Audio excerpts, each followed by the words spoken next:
Assalamualaikum warahmatullahi wabarakatuh.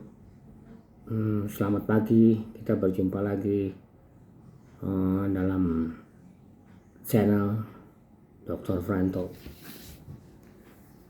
Di kesempatan kali ini saya ingin menyampaikan sebuah teori baru ya, yang saya bikin sendiri dari hasil sebuah novel disertasi saya beberapa waktu lalu. Nah, di sini saya menemukan sebuah novelty berupa cara menganalisa atau langkah-langkah menganalisa permasalahan hukum dengan menggunakan nama saya sendiri. Ya, di sini langkahnya langkah legal reasoning ya, yang dinamakan Franto The Step of Legal Reasoning. Mari kita simak apa itu Franto. 1. Huruf F ya. Jadi ketika kita menemukan permasalahan hukum, misalnya permasalahan yang viral kali ini, pembunuhan yang dilakukan oleh mantan Kadipropam Irjen Paul Sambo. Nah, bagaimana sih cara menganalisanya? Bagaimana seorang pengamat hukum, seorang lawyer atau seorang aparat penegak hukum melakukan analisa agar lebih menghasilkan sesuatu yang lebih ilmiah, lebih logis, dan lebih sistematis. 1. Dari nama Franto itu pertama huruf F ya. Apa itu huruf F? Di sini F-nya adalah find the fact. Find the fact artinya menemukan fakta persoalan hukum yang muncul di masyarakat. Misalnya saya ambil contoh gini ya. Apa yang menjadi persoalan hukum di sini telah terjadi pembunuhan. Pembunuhan yang diduga dilakukan oleh Irjen Paul Sambo. Diduga berduga ya. Nah, find the fact, temukan faktanya itu ya. Faktanya Joshua sudah terbunuh. Joshua sudah mati.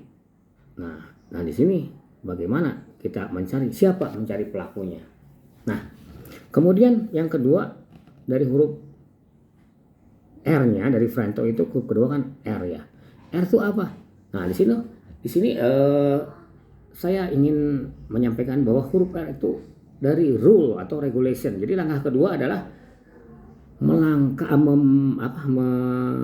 memilih atau menemukan rule atau aturannya. Aturan apa sih yang di sini? Nah, rule atau regulation itu mencari struktur norma hukum yang relevan dengan permasalahan, sehingga kita dapat menerapkan peristiwa hukum dalam sebuah legal term.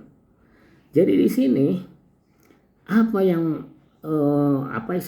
yang struktur norma yang mengatur tentang pasal pembunuhan, yaitu pasal 338 KUHP dan 340 KUHP. Nah, jadi rule-nya udah jelas ya di sini. Kemudian yang kedua, elimination. Nah, elimination itu menyeleksi aturan hukum mana yang relevan untuk kemudian bisa mencari tahu kebijakan yang terkandung dalam aturan itu, atau istilah aslinya the policy underlying those rules, sehingga dihasilkan suatu struktur norma yang koheren. Jadi di sini kita harus mengeliminasi mana nih di antara beberapa pasal ini, 338, 340 atau pasal 55, 56 KUHP. Nah, kemudian langkah berikutnya adalah huruf N. Franto N ya, sekarang N. Apa itu N? N-nya itu singkat dari norm and case structure. Apa artinya? Jadi di sini artinya kita harus menghubungkan struktur norma dengan struktur kasus. Nah, misalnya gini ya. Struktur norma dalam penyelesaian sebuah kasus ketika terjadi perbedaan dalam peraturan yang sederajat, nah, maka digunakan asas hukum lex specialis derogat lex generalis. Nah, jadi kita lihat di sini mana yang lebih spesial, mana yang lebih spesifik membahas mengatur tentang itu.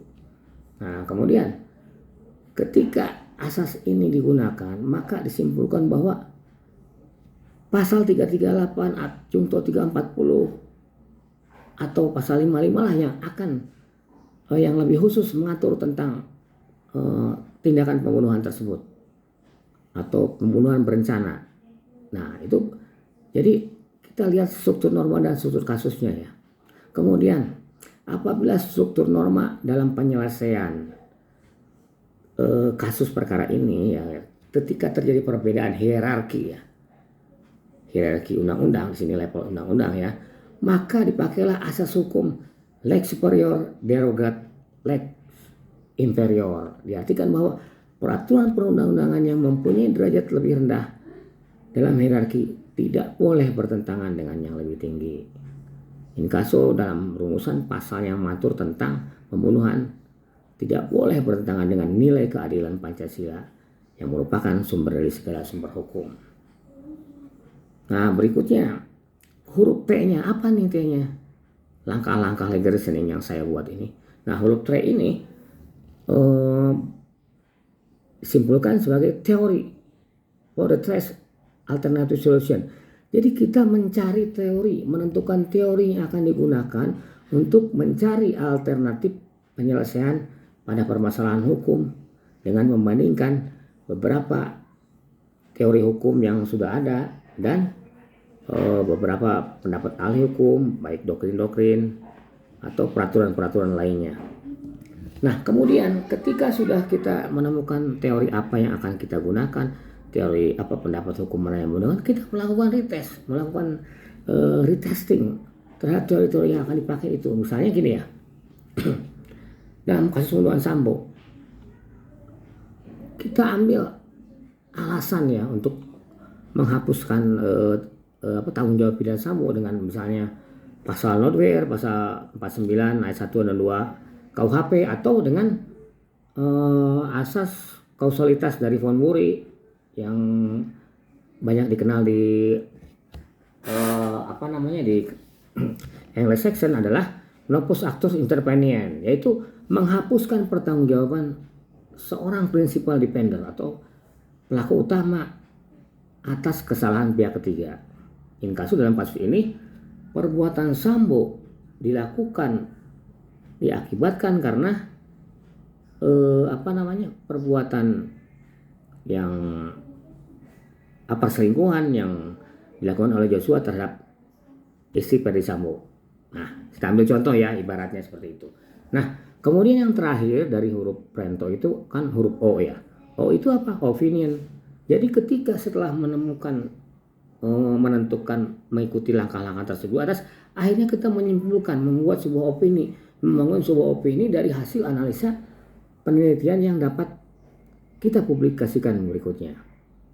Nah, misalnya gini ya, perbuatan, kita ambil contoh aja, misal ini ya, perbuatan Ferdi Sambo itu yang melanggar pasal 338 junto 340 KUHP itu dilakukan karena akibat dari tindakan atau perbuatan Brigadir Joshua yang telah melakukan perselingkuhan dengan istrinya, sehingga mengakibatkan Ferdi Sambo ini, pelaku ini marah dan jiwanya tergoncang, maka dilakukanlah pembunuhan. Nah, dengan demikian kesalahan saudara Sambo ini kita bisa dibuktikan di pengadilan. Nah, jadi cara menganalisa, jadi demikianlah beberapa langkah legal reasoning yang saya buat original hasil saya sendiri. Jadi di sini mungkin mudah-mudahan dapat bermanfaat dan digunakan oleh rekan-rekan sekalian ketika berhadapan atau ketika menghadapi sebuah permasalahan hukum atau kasus hukum yang terjadi di masyarakat. Akhir kata, wassalamualaikum warahmatullahi wabarakatuh. Semoga ilmu ini bermanfaat bagi Anda sekalian. Terima kasih.